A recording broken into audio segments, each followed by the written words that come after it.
Senhoras e senhores deputados, muito bom dia. Vamos dar então início à nossa reunião de hoje, que consiste na audição da Agência de Gestão da Tesouraria e da Dívida Pública, o IGCP-EPE, que vem representado pelo seu Presidente do Conselho de Administração, Dr. Miguel Martim Saúde, acompanhado vem das senhoras Doutora Maria João Parreira e a Doutora Patrícia Antunes, respectivamente Secretária-Geral e Coordenadora do Gabinete de Estudos do IGCP.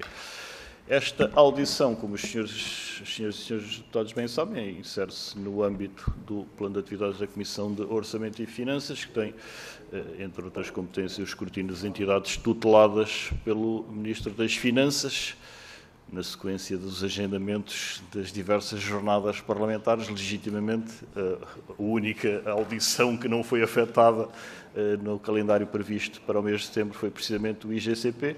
Sorte a nossa de podermos contar com a presença do seu Presidente hoje. Portanto, todas as demais, como os senhores deputados bem sabem, serão oportunamente reagendadas em função também do calendário previsto para a tramitação da proposta de lei do Orçamento do Estado para 2025. Cumpre-me apenas, antes de dar a palavra ao Sr. Dr. Miguel Martim, recordar os termos em que esta audição decorrerá.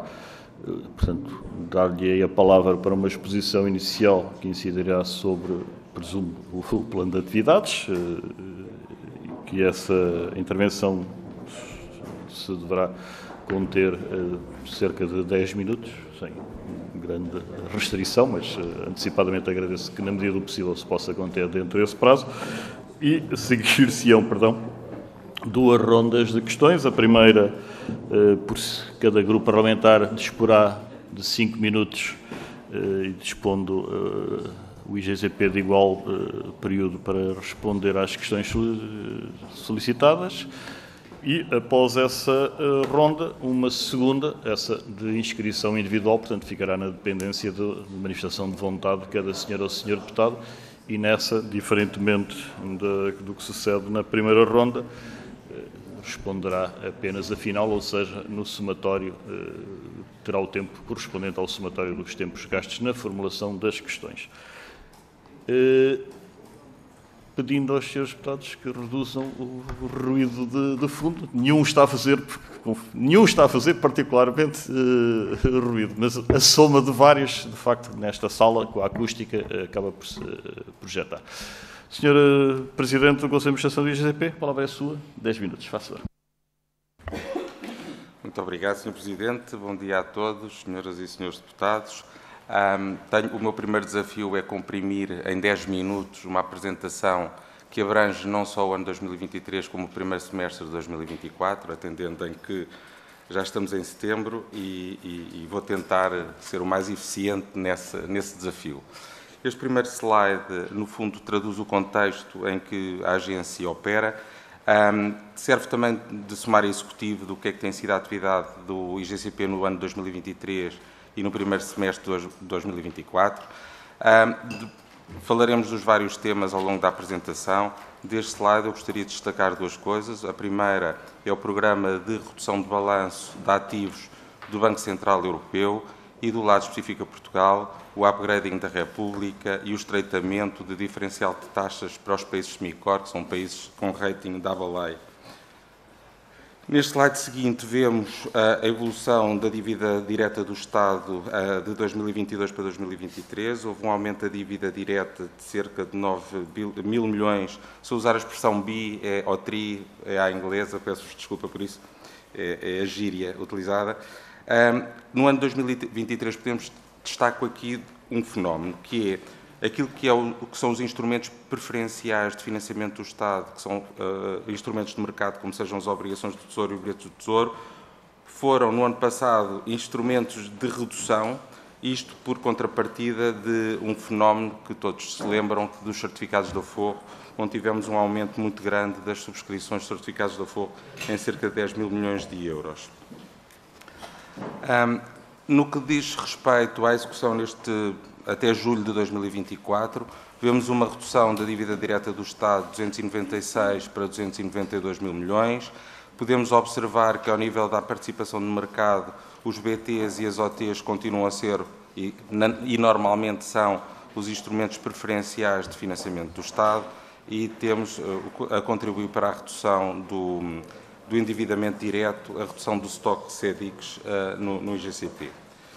No slide seguinte, vemos aquilo que caracterizou o ano no final de 2022 e durante o ano de 2023, a subida das taxas diretoras do Banco Central Europeu em 450 basis points entre julho de 2022 e setembro de 2023, 10 subidas, e depois, como sabem, foi anunciado ontem, portanto, desde junho deste ano, há uma inversão naquilo que diz respeito às taxas diretoras, em que foram reduzidas 25 basis points em junho e 25 basis points ontem. Neste slide vê-se o rating de Portugal, e eu neste slide eu gostaria de me deter um bocadinho mais, porque notamos desde o final de 2022 até ao primeiro trimestre de 2024 importantes subidas de rating da República. Houve 2 notches de subida da Moody's, houve 2 notches de subida da S&P, 2 notches de subida na Fitch. Estes são os três principais agências de rating, que são importantes para a diversificação das fontes de financiamento, já lá iremos.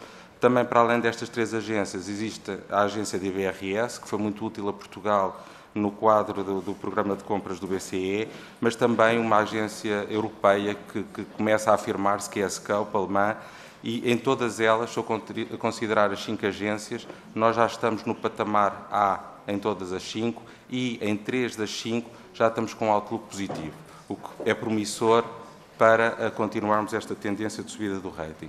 No próximo slide, também gostaria-me de ter, eu acho que este slide é particularmente importante pelo seguinte: nós podemos observar que desde o final de 2022 a performance das yield portuguesas face aos seus congéneres tem melhorado estruturalmente.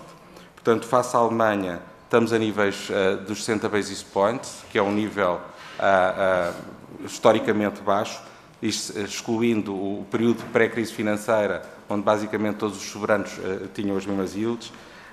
Mas vemos, em relação à Espanha, consolidou-se um diferencial de 20 basis points. Portanto, Portugal, obviamente, no mercado internacional, está sempre colado à Espanha e, portanto, este decréscimo de 20 basis points traduz numa redução de custo efetivo do financiamento da República. Mas não é só face à Espanha. Na curva cinzenta, é uma média dos países chamados semi-core, que têm um rating de AA, de duplo A. Portanto, um rating bastante superior ao da República Portuguesa. E vemos que aqui também há uma redução de 20 basis points no custo de financiamento da República Portuguesa e hoje em dia Portugal financia-se às mesmas taxas que a Áustria, às mesmas taxas da Bélgica e abaixo das taxas de França.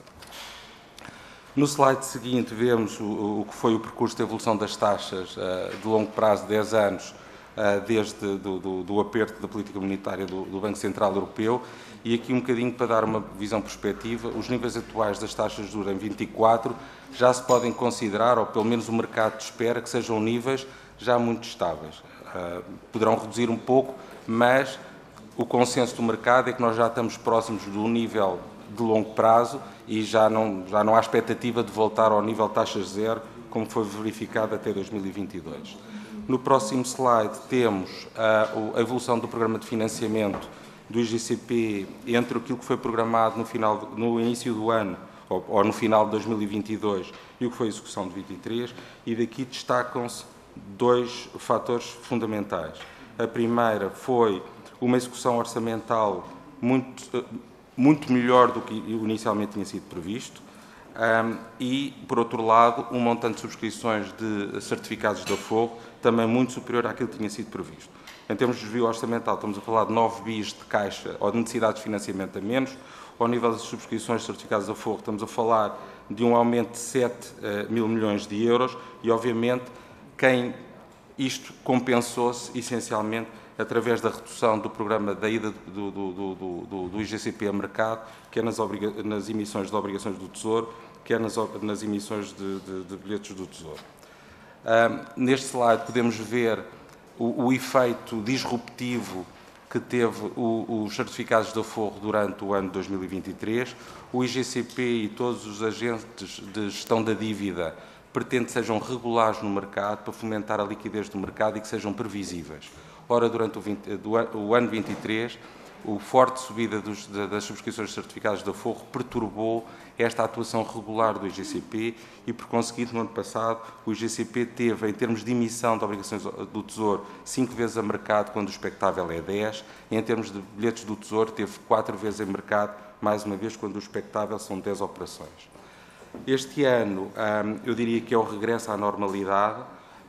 Também já no programa de financiamento que foi anunciado no final de junho, versus o programa de financiamento que tinha sido, para 24, tinha sido aprovado em dezembro de 23, começamos a ver uma melhoria nas necessidades de financiamento do Estado, com uma redução de cerca de 4,5 mil milhões de euros, que, de certa maneira, permite compensar uma evolução menos favorável nas subscrições de certificados de aforro, onde temos uma variação negativa de estoque de 1.000 milhões.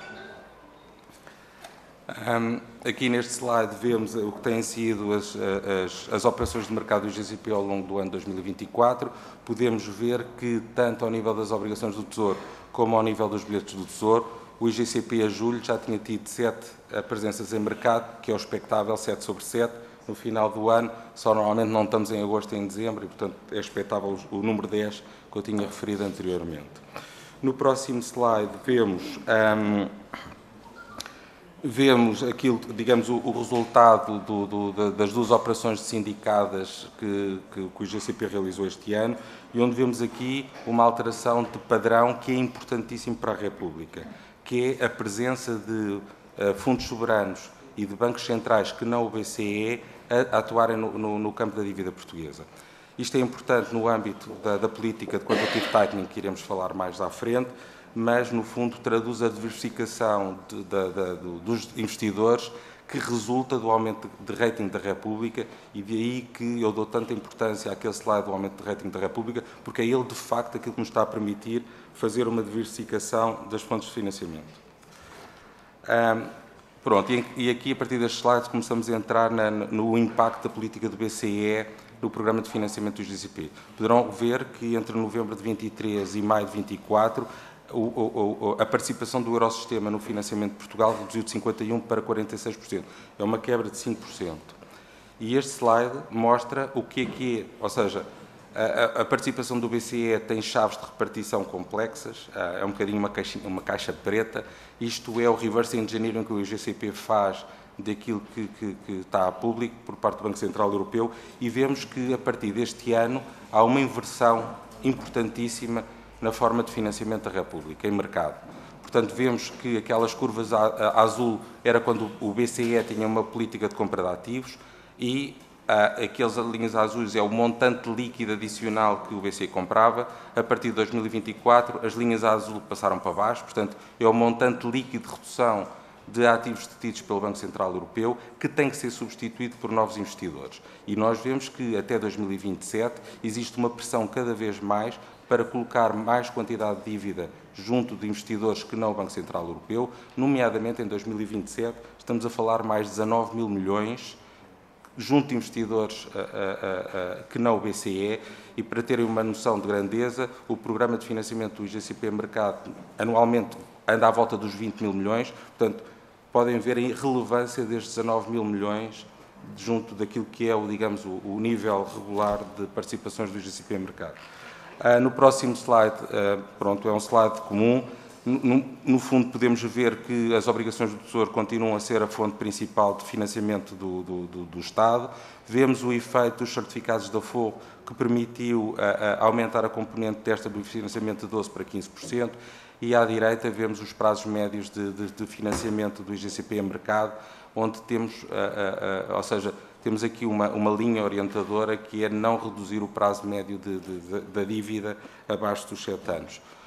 No próximo slide vemos o que era o perfil da curva de reembolsos do IGCP ao fim de 23, e no slide e no quadro da direita podemos ver as operações que foram conduzidas no ano passado ao nível do alisamento do perfil de reembolsos, sendo de destacar que o IGCP tem estado a fazer um trabalho para antecipar o desafio, como mostrei no slide anterior, isto é, sobrevivermos bem à redução dos ativos do BCE entre 2024 e 2027.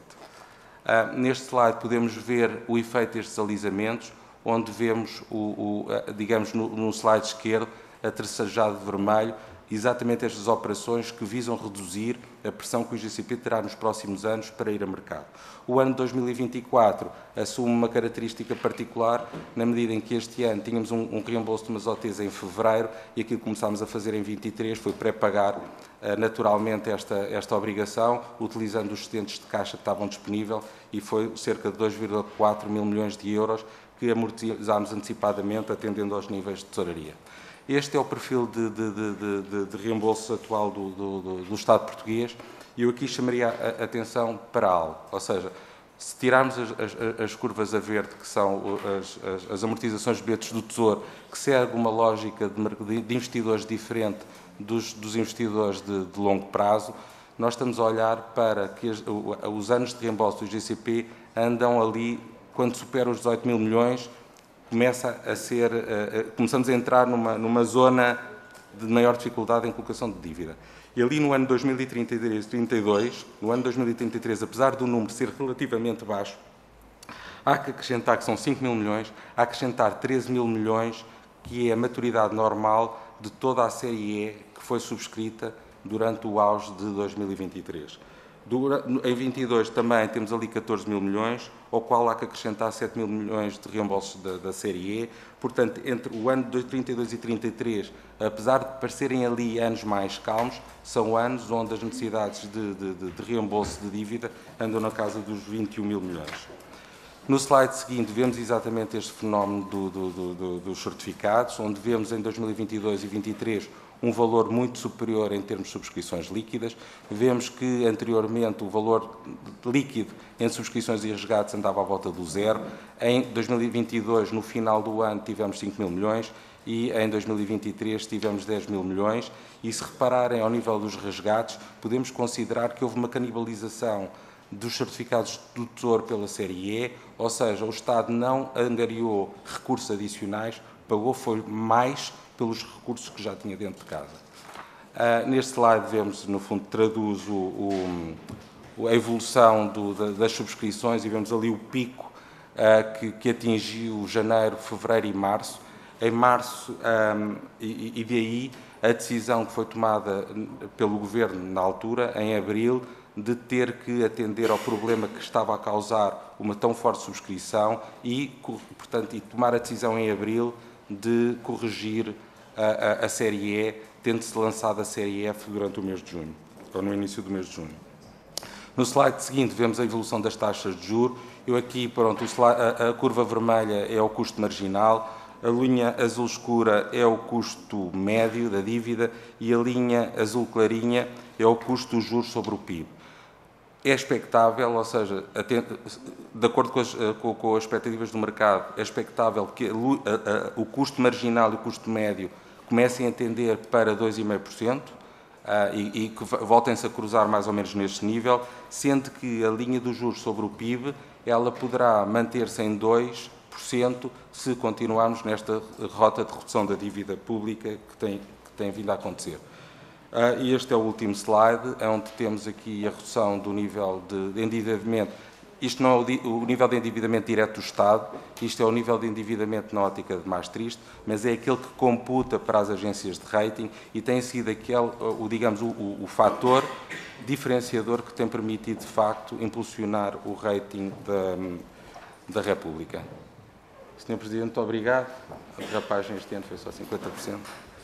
Obrigado, meu Sr. Presidente, não só por ter prometido no tempo atribuído, mas também pela disponibilização deste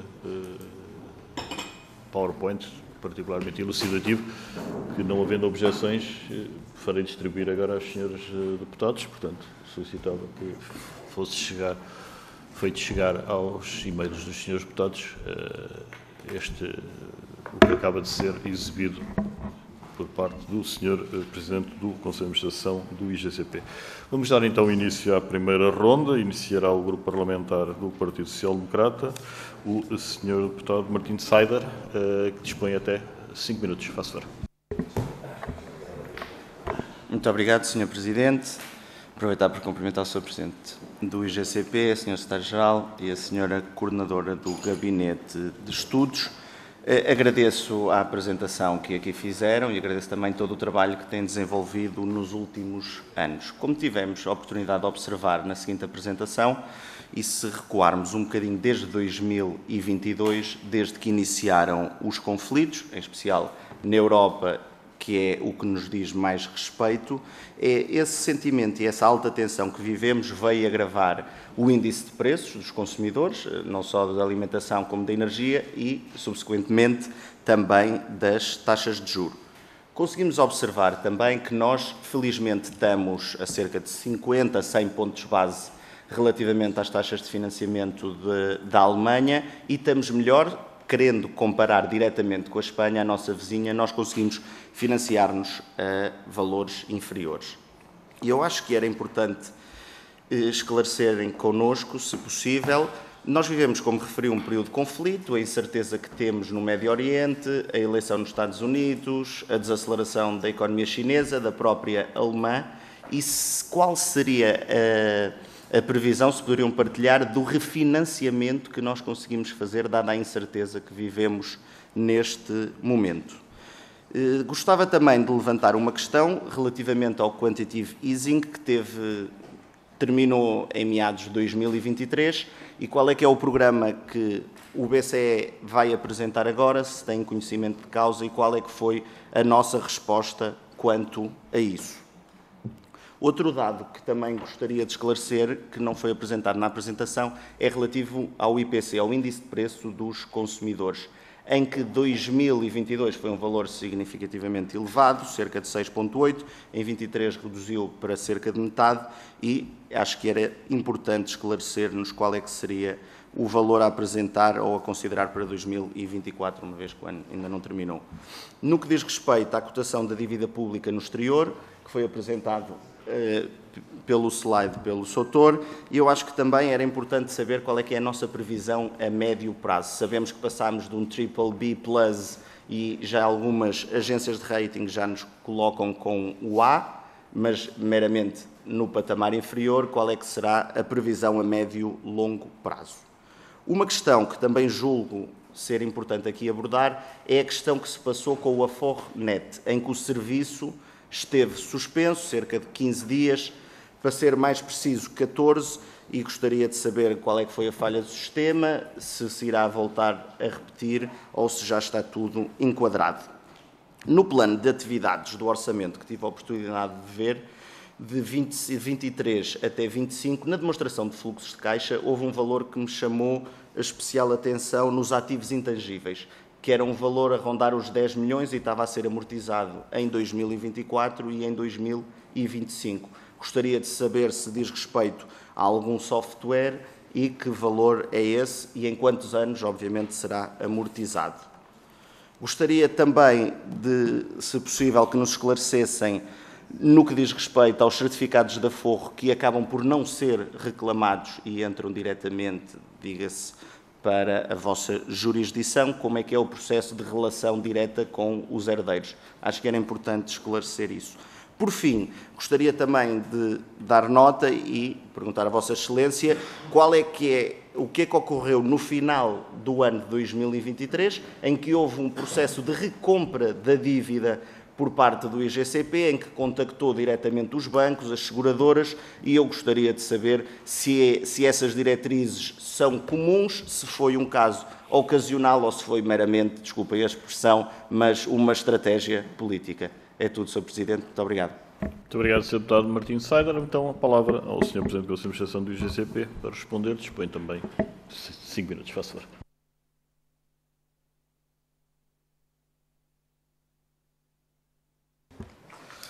Portanto, tentando ser ordeiro na resposta às perguntas. Ordeiro será Portanto, em relação... Eu se calhar começava pelo quantitative tightening, não é? E, portanto, que falámos aqui, e aqui há um step-up da política do BCE de redução de ativos. O mercado espera que haja 400 mil milhões de euros de redução do balanço do BCE por ano.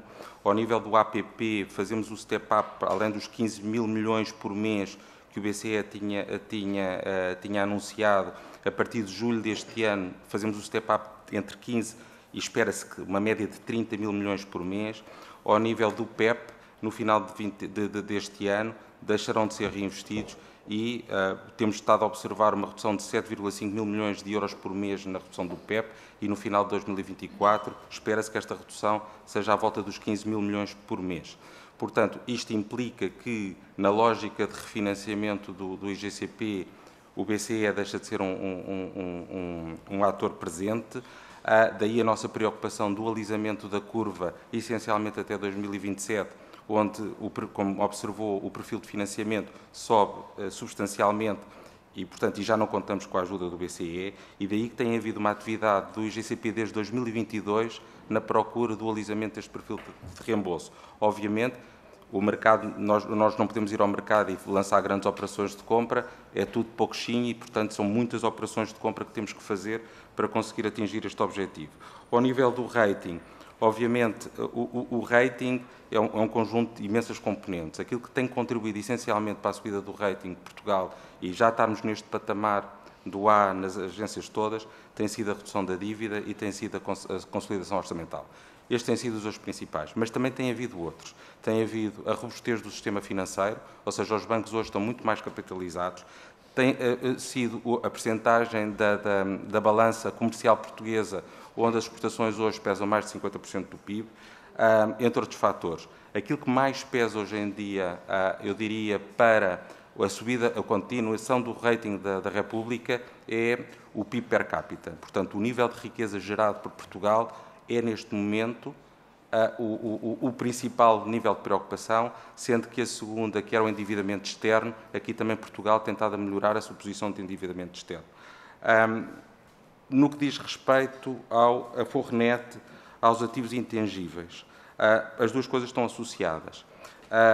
Os ativos intangíveis que aparecem no PAU, trata-se do Programa de Transformação Digital do IGCP, que consta do PAU. Portanto, é um programa para ultrapassar a situação de obsolescência dos sistemas de informação que existem atualmente na instituição e que tivemos a oportunidade de falar no ano passado, e daí que esteja previsto no PAU um programa de investimento à volta de 20 milhões, e este é o ativo intangível que vê em termos de amortização.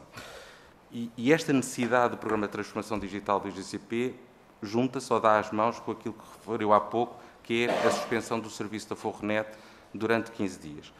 É importante ver uma coisa, portanto, o IGCP faz regularmente, quer internamente, quer com a ESPAB, mas também com entidades externas, programas de teste para ver a robustez da segurança dos nossos sistemas de informação. Aquilo que aconteceu foi que nós identificámos, agora, quando fizemos a evolução do grau de robusteza da password, que eram só 6 dígitos, para 8 a 12 dígitos, alfanuméricos, sem contar com dígitos de teclados internacionais, que descobrimos que havia um bug em que tinha havido uma fuga ou seja, havia um aforrista que teve acesso aos dados pessoais de outro aforrista.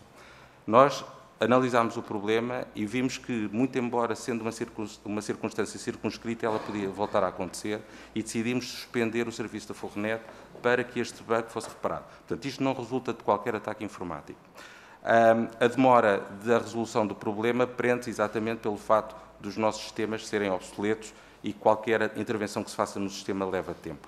De qualquer maneira, o IGCP lamenta ter estado 15 dias sem o Fornet, mas também entende que havia alternativas aos aforradores. Os aforradores podiam, através do CTT ou de outros canais, poderem aceder às suas poupanças. Portanto, era só uma indisponibilidade do Fornet, não era uma indisponibilidade total do serviço. Por último, em relação ainda há mais duas perguntas. Em relação aos herdeiros, de facto, eu diria que, sendo o serviço do IGCP aos aforristas de excelência, o nosso grau de satisfação anda à volta dos 90%, temos um calcanhar daqueles, que é as habilitações de herdeiros. É um processo demasiado demorado, é algo em que o IGCP se quer muito investir, só para dar um número do qual eu não me orgulho de maneira nenhuma. Uma pessoa um herdeiro tem uma obrigação de 90 dias para entregar nas finanças o modelo 1 da habilitação de herdeiros. O IGCP estava a levar 7 meses a fazer a habilitação de herdeiros. Isto é uma situação da qual eu não me orgulho, que nós estamos a tentar atacar, mas dentro dos recursos limitados que nós temos. Por fim, no que diz respeito às operações de recompra, de facto o ano 2023 foi um ano excepcional. E foi um ano excepcional porquê? porque, tipicamente, e se olhar para o histórico, a agência e os outros países também, o período de financiamento em mercado normalmente faz-se nos primeiros 3 meses do ano. E depois o último trimestre é o mês de ajuste, onde normalmente os programas de financiamento já estão a coberto. Acontece que no ano passado os excedentes orçamentais verificaram-se essencialmente no último trimestre. Portanto, no último trimestre o excedente orçamental foi de 5 mil milhões. Ou seja, isto adicionado às transferências que vieram de Bruxelas no final do ano, puseram na tesouraria do IGCP uma quantidade muito substancial de dinheiro. Por respeito, digamos, àquilo que tinha sido o programa de financiamento, àquilo que era o objetivo de caixa no final do ano, mas também aquilo que decorre da lei de enquadramento orçamental, estas disponibilidades têm que ser dirigidas para a redução da dívida pública até que a dívida pública atinja os 60% do PIB. E, por conseguinte, as operações do final do ano foram feitas no final do ano, atendendo a este volume absolutamente extraordinário de verbas que entraram no IGCP no último trimestre, e como sendo no último trimestre, foi no último trimestre que nós usámos estes fortes excedentes de tesouraria para fazer as operações de compra, quer em mercado, quer em operações bilaterais, as bilaterais sendo comprando a carteira de títulos que tinham seguradoras e bancos. Muito obrigado, Sr. Presidente. Seguimos dando a palavra ao Grupo Parlamentar do Partido Socialista, Sr. Deputado António Mendonça Mendes. Cumprimento e a quem dou a palavra dispõe de até 5 minutos. Faça favor. Muito obrigado, Sr. Presidente. Começo por cumprimentar o Sr. Presidente do IGCP, o Dr. Miguel Martim, mas também a Dra. Maria João Parreira e a Dra. Patrícia Antunes. E quero começar por saudar não apenas a presença, mas o trabalho que têm feito pelo país, porque me parece absolutamente inegável o sucesso daquilo que tem sido a nossa trajetória de redução da dívida pública. E, independentemente daquilo que às vezes vamos ouvindo no espaço público relativamente a essa matéria e que foi mais ou menos aflorada há pouco, o sucesso da redução que fizemos da dívida nos últimos anos é mesmo absolutamente inegável.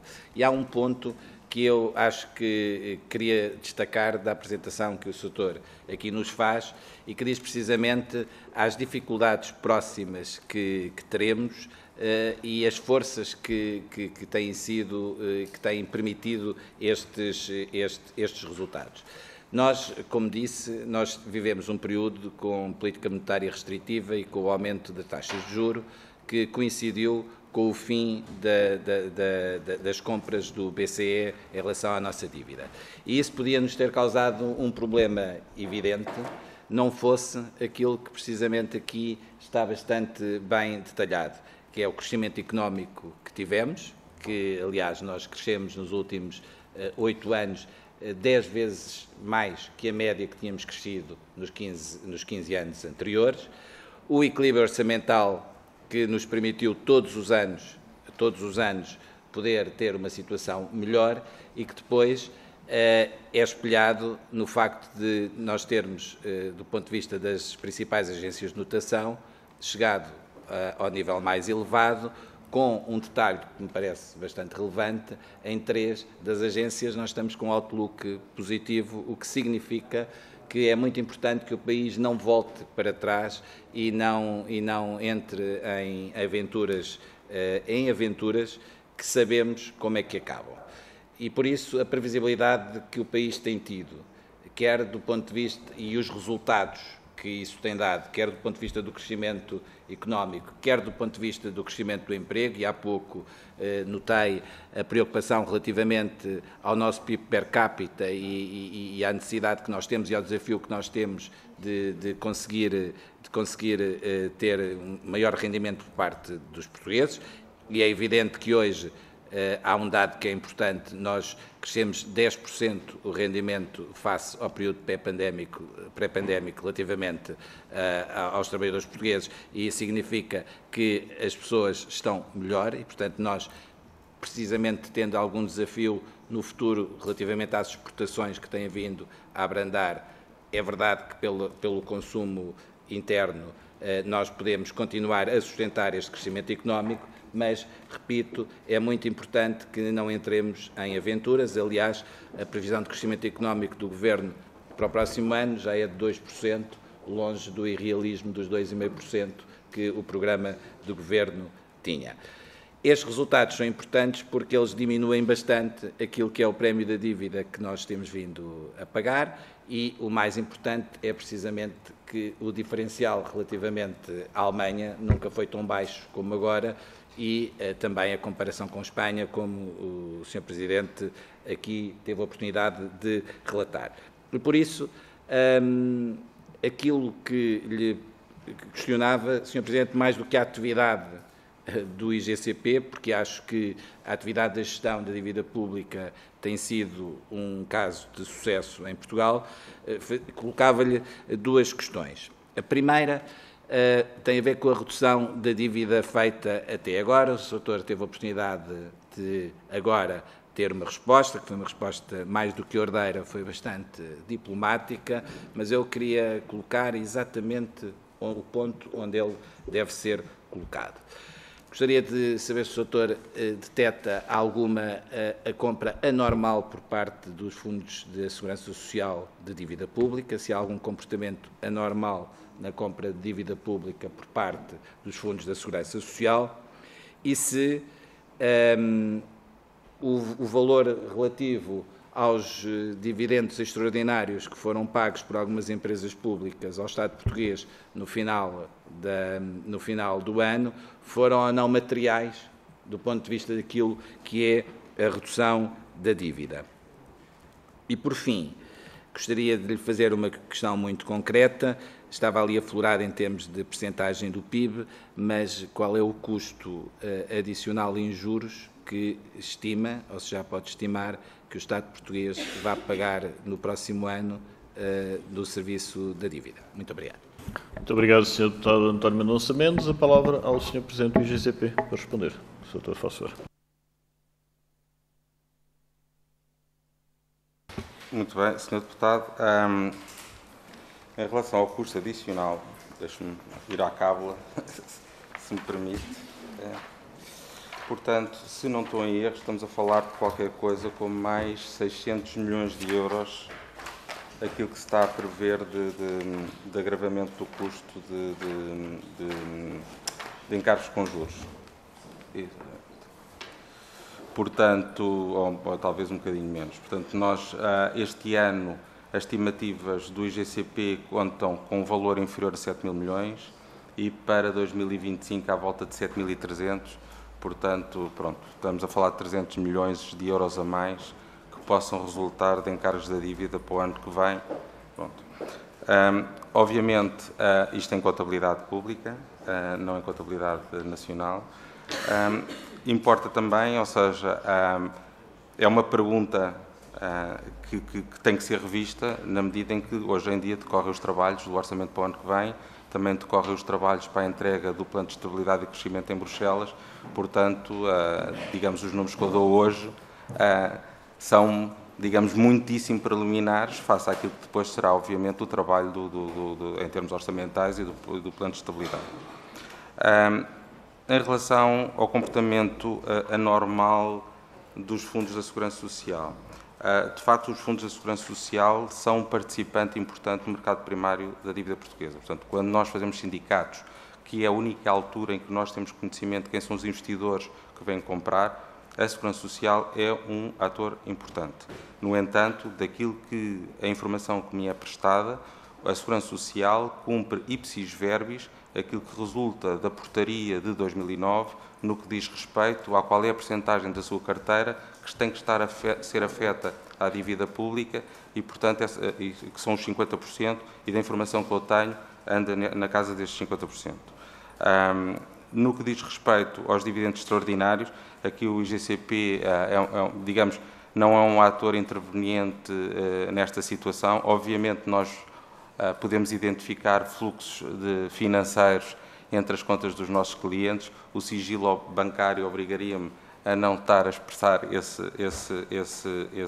esses movimentos, mas tanto daquilo que veio a público, estamos a falar qualquer coisa na casa dos 100 milhões de euros, portanto, no universo de 300 mil milhões, penso que não tem expressão. Muito obrigado, Sr. Presidente. Prosseguimos dando a palavra ao Grupo Parlamentar do Chega, o Sr. Deputado Eduardo Teixeira, cumprimento, e a quem dou a palavra dispõe até 5 minutos. Muito obrigado, Sr. Presidente. Queria cumprimentá-lo a si, cumprimentar os colegas, cumprimentar o Sr. Presidente do Conselho de Administração, o Sr.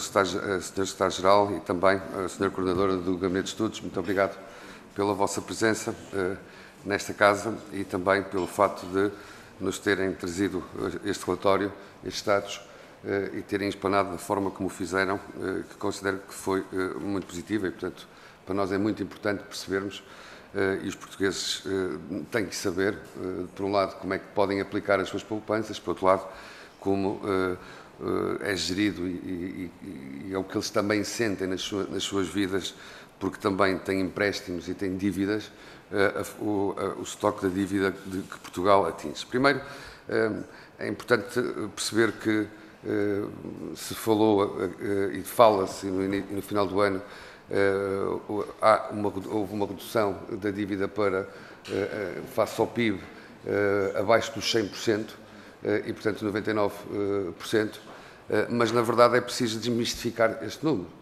E ficou aqui bem explícito na sua intervenção que esta redução da dívida foi, na verdade, em montante, um aumento da dívida do Estado direto de 296 mil milhões de euros para mais quase 9 mil milhões de euros, o que representa um acréscimo de dívida de 3,1%. Ou seja, percebemos que a economia portuguesa cresceu acima do que está previsto crescer este ano, 2,3%, mas nós não conseguimos reduzir o que devemos. Ou seja, aumentamos mais esse valor, o que é absolutamente preocupante. E mesmo com este aumento, por muito que o Sr. Presidente aqui agora tenha dito que é um valor residual, o que esta Casa aqui, e custou até a demissão de gestores públicos, no caso das Águas de Portugal, a política que foi desenvolvida para só e apenas fazer uma política de maquilhagem, no sentido de reduzir a dívida percentualmente ao PIB para ficar abaixo dos 100%, a máscara cai, quando nós percebemos aqui que houve um aumento de 9 mil milhões, ponto. E, para mim, isso é importante. E esta redução não foi mais expressiva, este aumento não foi mais expressivo por causa da questão da inflação, que acaba por ser um imposto escondido sobre os portugueses e que nós temos de ter muita atenção, porque esta trajetória atual descendente da inflação pode a todo momento ser diferente, como disse, e pode resultar aqui em um problema acrescido para Portugal. Mas é bom percebermos, e a pergunta que lhe faço, apesar de me dizer que isto é residual, são 100 milhões de euros, eu sei que 100 milhões de euros para o estoque da dívida de Portugal são peanuts, para os portugueses não são. Nós somos 10 milhões, 100 milhões de euros é muito dinheiro. E, portanto, o Sr. Presidente dá-lhe nota de saber, eu sei que me disse que não foi um ator, mas foi um player, porque este montante depois foi-lhe entregue para reduzir a dívida, ou melhor, pelo menos entrou nestas contas. E gostar de saber aqui de alguma forma qual é a sua opinião sobre esta engenharia financeira, entre aspas, que se faz de receber dinheiro para reduzir a dívida, para depois, no início do ano, voltar a receber dinheiro e voltar a entregá-lo às empresas. A nós preocupa-nos bastante esta questão dos certificados de dívida pública e o facto de se ter o anterior Governo decidido cortar a taxa de juros oferecida aos certificados e da aforro da série E.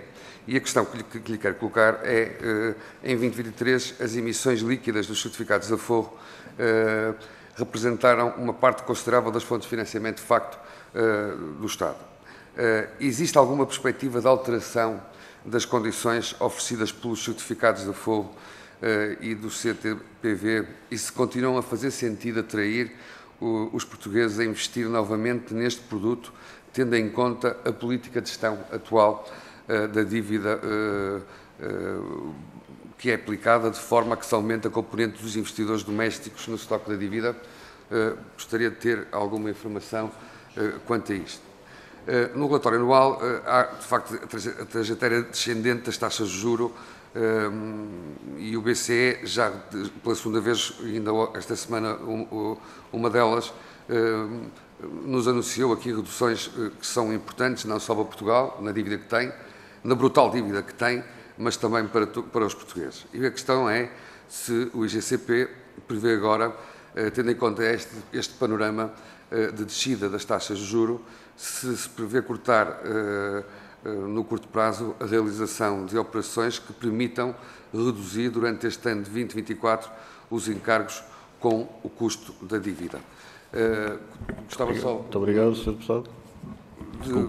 De reafirmar a nossa preocupação também com o Fornet e se está totalmente resolvida essa questão do acesso. Muito obrigado, Sr. Presidente. Muito obrigado, muito obrigado pela vossa presença. Muito obrigado, Sr.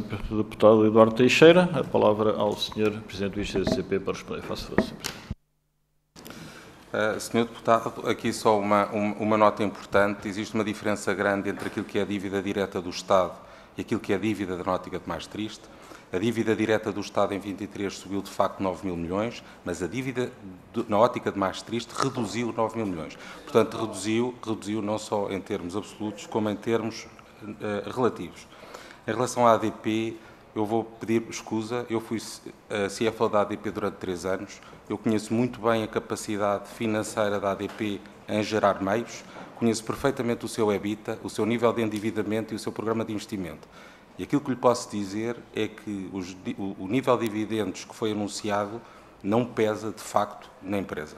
A empresa tem capacidade financeira mais do que suficiente para pagar estes dividendos.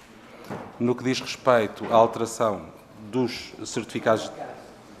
No que diz respeito à alteração dos certificados de aforro, o Sr. Ministro das Finanças fez um anúncio aqui nesta Comissão em julho, salvo erro, e, portanto, não me compete a mim poder anunciar qualquer alteração que possa vir a haver na sequência daquilo que foi declarado pelo Ministro das Finanças nesta mesma Comissão. No que diz respeito ao Fornet, aproveito, digamos, a nova pergunta para salientar algo extremamente importante. As poupanças das famílias nunca estiveram em causa. A segurança é absolutamente absoluta. O Fornet dispõe, o IGCP, que não é o Fornet, é o sistema core que está por trás, dispõe de vários mecanismos de segurança, nomeadamente através de associação entre as contas do IGCP e os IBANs dos aforristas. Existem validações hoje entre o IBAN dos aforristas e o número de contribuintes dos aforristas. Portanto, existem várias camadas de segurança e, portanto, gostaria de aproveitar este momento para deixar muitíssimo claro que a segurança das poupanças nunca esteve em causa. Aquilo que esteve em causa foi uma situação em que um aforrista teve acesso aos dados pessoais de outro aforrista, que situação, obviamente, ainda para mais nos dias de hoje, que nós não podemos aceitar e, tendo consciente que não estávamos a ferir o que era a disponibilidade do serviço, mas simplesmente a plataforma digital do serviço, tomámos a decisão de suspender o Fornet. E o que levou os 14 dias, conforme já referido, os nossos sistemas são difíceis de manusear e, portanto, estas situações não são facilmente reparáveis. E pronto, eu penso que respondi às perguntas. Muito obrigado, Sr. Presidente. Prosseguimos dando a palavra ao Grupo Parlamentar do CDS-PP. O Sr. Deputado Paulo Núncio, cumprimento, dispõe também de até 5 minutos. Faça favor. Muito obrigado, Sr. Presidente. Senhoras e Srs. Deputados, queria cumprimentar em primeiro lugar a presença, cumprimentar o Presidente do IGCP e agradecer a presença nesta Comissão. Retomando este ponto que foi analisado na pergunta anterior, eu gostaria de fazer novamente esta referência. A dívida direta do Estado aumentou 9 mil milhões de euros. Passou de 287 mil milhões para 295 mil milhões em 2023.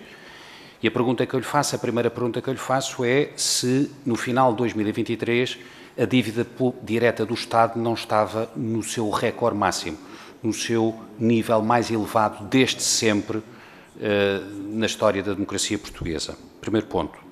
Segunda pergunta. Desde 2015 até 2023, a dívida direta do Estado aumentou mais de 70 mil milhões de euros, ou seja, durante a governação do Partido Socialista, a dívida direta do Estado aumentou mais de 70 mil milhões de euros. E eu gostaria de lhe perguntar, enquanto Presidente do IGCP, se não lhe parece que este aumento é um aumento expressivo em apenas 8 anos de existência. Depois, relativamente a 2024, eu queria lhe perguntar se, ainda na dívida direta do Estado, qual é a previsão do IGCP? Se a dívida direta do Estado vai diminuir ou se a dívida direta do Estado, no final de dezembro de 2024, se vai reduzir e se, reduzindo-se, deixa de estar no máximo histórico. Depois, relativamente à questão da dívida direta do Estado e dívida de Maastricht, qual é a sua opinião sobre esta dicotomia? Já fez referência que são conceitos distintos, e todos nós, nesta Comissão, sabemos que são conceitos distintos, mas qual é a posição do Presidente do IGCP relativamente a esta dicotomia? A dívida direta do Estado sobe no mesmo ano em que a dívida para efeitos de Maastricht se reduz. Terceira questão que lhe gostaria de lhe colocar. Num cenário, e estamos a falar de cenários, num cenário de uma eventual crise política, num cenário em que o Orçamento de Estado para 2025 não fosse aprovado, qual é, ou quais são, na sua opinião, ou quais poderão ser as implicações de uma crise política neste momento em Portugal para efeitos da dívida? E, designadamente, para efeitos dos juros que o IGCP prevê para a dívida portuguesa. Penso que falou num juro à volta de 2%, penso que foi isso, 2,5%, é essa a previsão, e pergunto-se quais poderão ser os impactos de uma crise política e da não aprovação do Orçamento de Estado para 2025 no comportamento da dívida portuguesa para efeitos de juros. Depois, ainda no tempo que me resta, queria-lhe fazer perguntas sobre o relatório da UTAU, que foi, aliás, referido implicitamente pelo meu colega da bancada do Partido Socialista. O relatório da UTAU é claro, e tivemos aqui o representante, o responsável máximo da UTAU. O relatório da UTAU diz expressamente que houve um conjunto de práticas e diligências que levaram a uma redução artificial da dívida em 2023 para efeitos de Maastricht. Sabemos que a dívida direta aumentou, bateu valores históricos, mas a dívida de Maastricht, de facto, reduziu-se. E a UTAU vem alertar para que essa redução foi uma redução artificial. E sabemos que, primeira pergunta, houve um aumento de 12 mil milhões de euros de títulos tidos por entidades públicas em 2023, entre os quais os fundos da Segurança Social. E que, pelo facto de ter havido esse aumento, e tendo em conta o efeito de consolidação, isso teve impacto para efeitos da dívida de Maastricht. Eu fiz essa pergunta ao responsável da UTAU e gostaria de lhe fazer a si também hoje, que é de saber se não tivesse havido esse aumento e se não tivesse havido esse efeito consolidado de 12 mil milhões de euros, se a dívida para efeitos de Maastricht tinha ficado abaixo dos 100% do PIB em 2023. A última pergunta tem a ver com o decreto de execução orçamental. O artigo 92 do decreto de execução orçamental para 2024 dá instruções ao IGCP para remunerar o melhor possível as aplicações do Fundo de Estabilização Financeira da Segurança Social até 31 de março de 2024. Isto é um facto, consta do decreto de execução orçamental. E eu pergunto que operações teve o IGCP de fazer e de executar para cumprir o decreto de execução orçamental para 2024, no sentido de remunerar o melhor possível as aplicações do Fundo de Estabilização de Segurança Social, e se considera que esta referência, esta instrução incluída no decreto de execução orçamental, pode ser considerada uma ingerência política do Governo na atividade da IGCP. Muito obrigado. Muito obrigado, Sr. Deputado Paulo Núncio. A palavra ao Sr. Presidente do IGCP para responder, faça favor. Muito bem, Sr. Deputado, eu acho que eu começaria por dizer que o IGCP exerce um mandato e, no âmbito do seu mandato, cumpre aquilo que são as disposições legais. Não compete ao IGCP comentar ou criticar as disposições legais, compete-nos cumprir as disposições legais. E, nesse sentido, quando fala da dicotomia entre a dívida direta e a dívida de Maastricht, obviamente o IGCP só trabalha na dívida direta. Nós não trabalhamos nem na dívida de Maastricht e muito menos trabalhamos no PIB para dar o rácio da dívida sobre o PIB. Portanto, são duas variáveis que estão completamente fora do controle. Mas a dicotomia que me diz, ela no fundo não é uma dicotomia, porque no fundo ela resulta uma vez mais do princípio de unidade de tesouraria.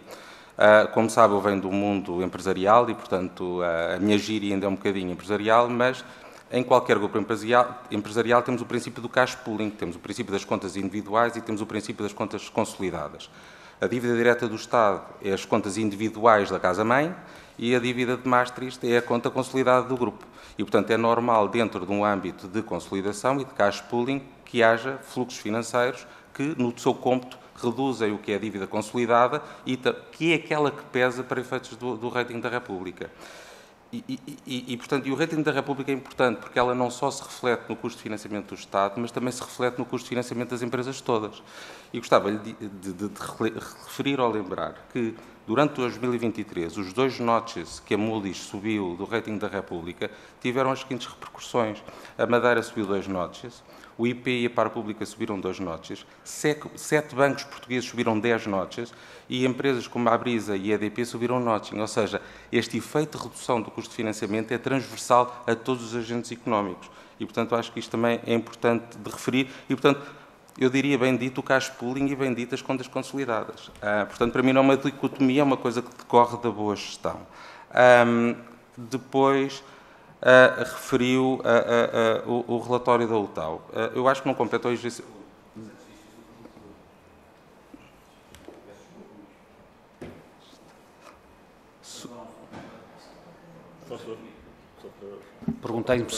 Perguntei diretamente se estamos ou não estamos, em termos de dívida direta do Estado, no valor Tem toda a razão. mais elevado de sempre da República Portuguesa. Tem toda a razão. De facto, ao nível da dívida direta do Estado está o valor mais alto de sempre, mas também não nos podemos esquecer de uma coisa, ou seja, e este pool que muito bem referiu, do aumento de 70 mil milhões de euros, nós não nos podemos esquecer que temos algo pelo meio, que é o Covid, não é? Ou seja, há um pool enorme do efeito do Covid nas contas públicas, que não é só em Portugal, como também foram nos outros países. E como o Sr. Deputado também sabe muito bem, Portugal é, de todos os países, a Grécia também tem estado a reduzir substancialmente a dívida, Portugal é, desde o pico do Covid, o país que, em termos relativos, mais tem reduzido a dívida. E a questão da inflação é transversal a todos os países, a questão do crescimento é transversal a todos os países. E quando me fala da crise política provável... Antes disso, se é possível, em 2024, prevermos uma redução da dívida pública direta do Estado? Pronto, em relação a 2024, como o Sr. Deputado sabe, estamos neste momento a trabalhar no orçamento e estamos neste momento a trabalhar no plano de estabilidade. É natural e expectável que a dívida direta do Estado no final de 24 seja superior à dívida direta do Estado no final de 23. Agora, não me peçam um número quando, neste momento, os números estão a ser trabalhados. Agora, há aqui um aspecto que me parece importante. Onde é que está aqui o slide? Então, onde é que está aqui o slide da dívida dos spreads? Está aqui. Pronto. Aqui eu chamaria a atenção para uma coisa importante. Se reparar ali, no final de junho, nós temos aquele fenómeno que foram as eleições em França. E as eleições em França, de facto, provocaram, ao nível do endividamento francês, um aumento grande da dívida francesa que não foi corrigido. E não foi corrigido nem na Bélgica, nem em Espanha.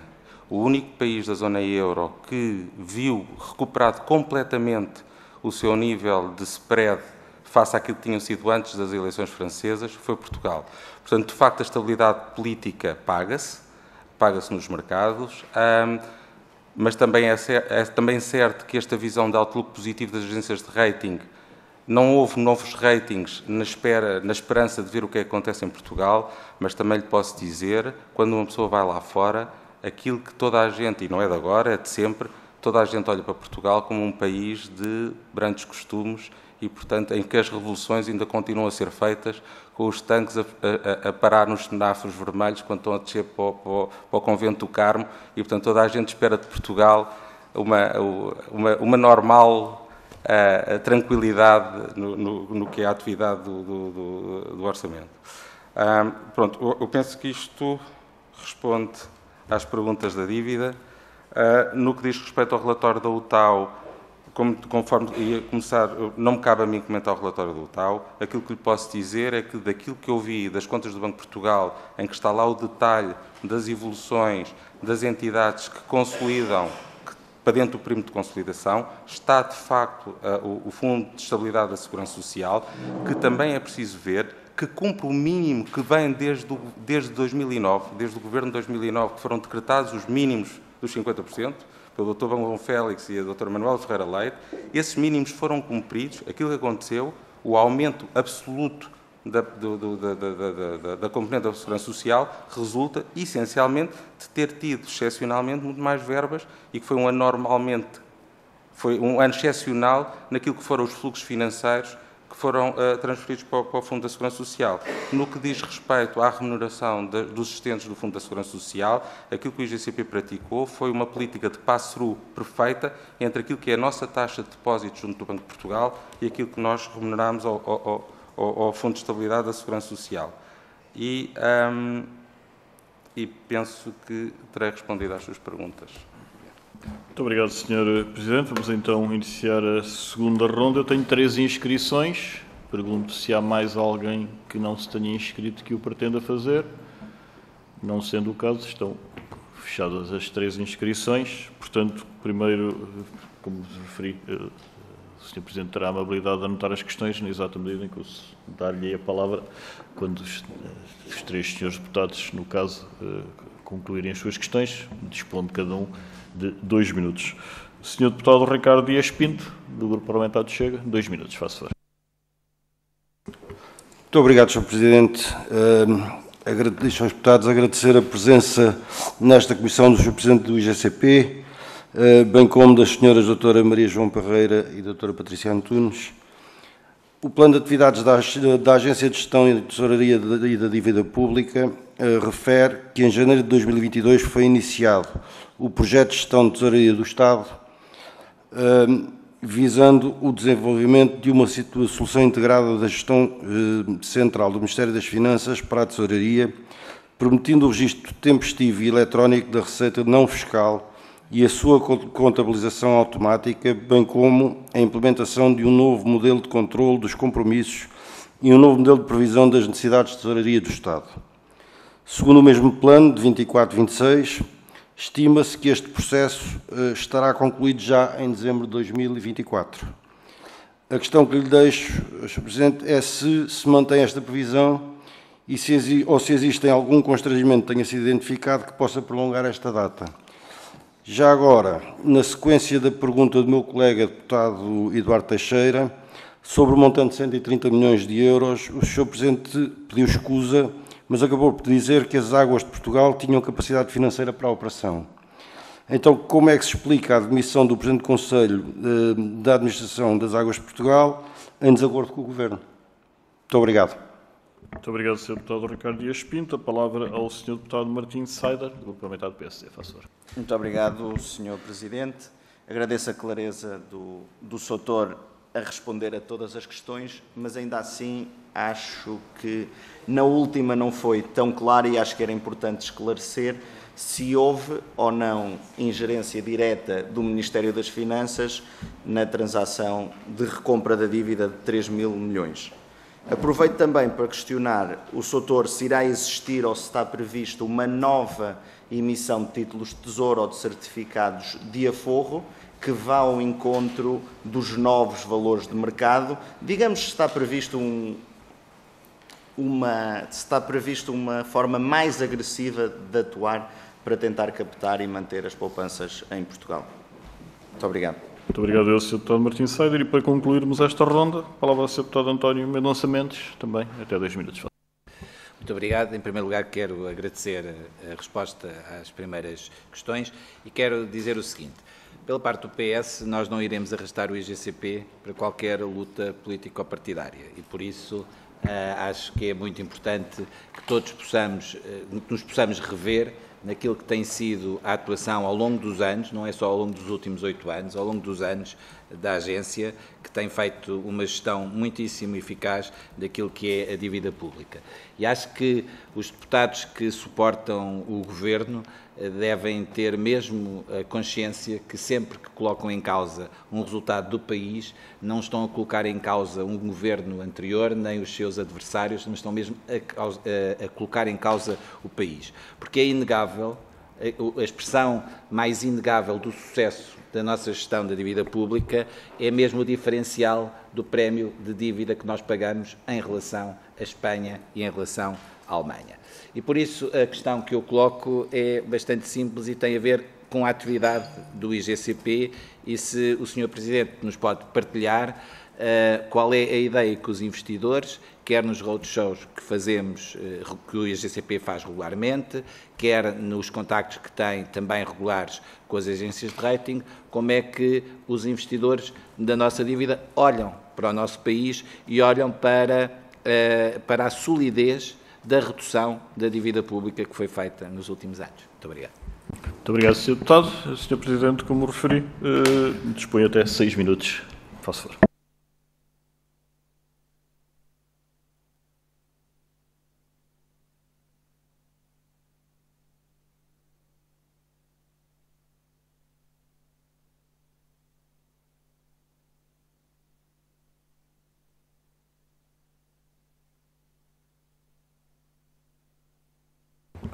Peço imensa desculpa. Então, volto.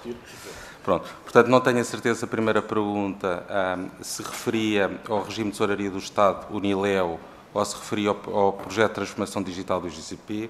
Se for em relação ao regime de tesouraria do Estado, ao regime de tesouraria do Estado, o IGCP submeteu à tutela em 2015 uma primeira proposta. Em 2019 apareceu o projeto Uniléu, cofinanciado por Bruxelas. Esse projeto não é liderado pelo IGCP. Em 2022 o IGCP entregou propostas para fazer a articulação entre o regime de tesouraria do Estado e a Uniléu. Nós, neste momento, desconhecemos qual é o andamento dos trabalhos, portanto, eu não lhe posso adiantar datas em relação a este assunto. Se a pergunta tem a ver com os próprios sistemas do IGCP e da sua transformação digital, cumpre-me dizer que o IGCP, portanto, o IGCP já entregou o caderno de encargos à tutela. O roadmap e o modelo financeiro já foram aprovados pelo Tesouro e pelas Finanças. O procedimento concursal que está subjacente já foi introduzido ao Tribunal de Contas e elogiado pelo Tribunal de Contas. Já houve uma auscultação ao mercado, mas trata-se de um investimento material, os tais 20 milhões que referi há pouco, é plurianual e por isso requer uma resolução do Conselho de Ministros e nós estamos a trabalhar arduamente para que esta resolução seja publicada. No que diz respeito ao ADP, terá que perguntar ao Presidente ou ao ex-Presidente da ADP. No que diz respeito à pergunta de ingerência do Ministério das Finanças, aquilo que eu lhe posso dizer é que o IGCP cumpre o mandato e, obviamente, dentro desse mandato, cumpre as orientações que resultam quer da tutela, quer daquela que resulta da própria lei. E, para mim, a lei é clara, a lei de enquadramento orçamental, que diz que todos os excedentes, no artigo 21, todos os excedentes orçamentais devem ser preferencialmente usados para a redução da dívida pública até que esta alcance 60% do PIB e, tanto quanto eu saiba, estamos longe ainda dos 60% do PIB. Em relação aos certificados de aforro, mais repito aquilo que já disse há antes, o Sr. Ministro das Finanças anunciou alterações quando esteve aqui nesta Comissão em julho. Não me cabe a mim poder-me pronunciar sobre essas alterações, cumprirá normalmente ao Governo fazer assim. Em relação ao Roadshow de Portugal, o facto de nós estarmos em A nas várias agências tem-nos permitido abrir portas, nomeadamente na Noruega, fundos soberanos do Médio Oriente, de Singapura portanto, e agora que passamos a integrar o Índice Internacional das Dívidas Soberanas, também o Japão pode começar a investir em dívida pública portuguesa. Está previsto um roadshow à Ásia agora durante o mês de novembro para abrir esse mercado. O tamanho do Japão é tão grande que facilmente absorve a parte que o BCE não tem, mas se me permitem, e digamos, e uma vez que era a última intervenção, deixem-me contar a propósito disto uma anedota de uma situação que eu vivi pessoalmente na Place Vendôme, a falar com um grande fundo de investimento com sede em França e, portanto, nós estamos a contar a história do país e, portanto, todos os progressos têm sido feitos e, de repente, a senhora, uma senhora idosa, muito educada, com grande presença, pergunta-me assim: vocês lá em Portugal aprenderam a lição, não aprenderam? Epá, cá em França, se calhar nós devíamos aprender a mesma lição. E pronto, e com esta anedota agradeço a todos os meus deputados pelas perguntas que foram feitas e pela oportunidade de dar mais esclarecimentos sobre a atividade da agência. Muito obrigado, Sr. Presidente, Senhoras e Senhores Deputados. Muito obrigado também pelas questões colocadas. Vou encerrar esta reunião, não sem antes recordar aos Srs. Deputados que teremos reunião na próxima quarta-feira e que, entretanto, mandei distribuir aos Srs. Deputados relativamente à audição do SES, que teremos na próxima semana, precisamente sobre a Conta Geral do Estado de 2023, uma informação que foi distribuída relativamente à Lei das Grandes Opções. Chamo a atenção dos Srs. Coordenadores para a sua leitura. Senhoras e Senhores, muito obrigado. Está encerrada esta reunião.